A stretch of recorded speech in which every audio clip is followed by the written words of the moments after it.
ഇപ്പം എല്ലാവർക്കും പുതിയ ഫോണൊന്നും വാങ്ങാനാകില്ല. പുതിയ ഫോൺ വാങ്ങാനാകാത്ത സമയത്ത് നമ്മൾ സെക്കൻഡ് ഹാൻഡ് ഫോൺ വാങ്ങാൻ നോക്കും. ഇങ്ങനെ സെക്കൻഡ് ഹാൻഡ് ഫോൺ നമ്മൾ വാങ്ങുന്ന നേരം അത് നല്ല ഫോണാണോ, എങ്ങനെ അത് ചെക്ക് ചെയ്യും? നമുക്ക് ആ വാങ്ങുന്ന ഫോണിൽ തന്നെ അതൊന്ന് ചെക്ക് ചെയ്യാം. ഇപ്പൊ ഇത് സാംസങ്ങിന്റെ ഫോണിലാട്ടോ ഇത് വർക്ക് ചെയ്യുന്നത്. സാംസങ്ങിന്റെ ഫോണിലാണ് ഞാൻ കാണിച്ചു തരുന്നതും. മറ്റു ഫോണുകളിൽ അങ്ങനെ ഒരു ഓപ്ഷൻ ഉണ്ടോ നോക്കിയിട്ടില്ല, ഉണ്ടെങ്കിൽ അതും നമുക്ക് അപ്ഡേറ്റ് ചെയ്യാം. ഇപ്പൊ സാംസങ്ങിന്റെ ഫോൺ നിങ്ങളൊന്ന് സെക്കൻഡ് ഹാൻഡ് വാങ്ങുകയാണെങ്കിൽ എന്ത് ചെയ്യുക? ആ ഫോണിന്റെ ഡയൽ പാഡ് ഓപ്പൺ ചെയ്യുക. എന്നിട്ട് ഞാൻ ഈ ടൈപ്പ് ചെയ്യും പോലെ അതിൽ ടൈപ്പ് ചെയ്യുക *#0*#.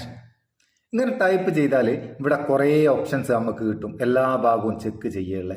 അതിൻ്റെ കളറൊക്കെ റെഡ്, ഗ്രീന്, ബ്ലൂ, ഇതുപോലെ കളറുകൾ ചെക്ക് ചെയ്യുക. അതുപോലെ റിസീവർ ചെക്ക് ചെയ്യുക,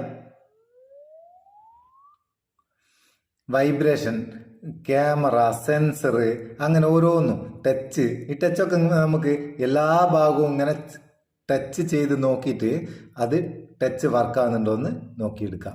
ടച്ച് ആകാത്ത ഭാഗം ഉണ്ടെങ്കിൽ ആ ഫോണിൻ്റെ ടച്ചിന് കംപ്ലൈൻറ്റ് ഉണ്ട്.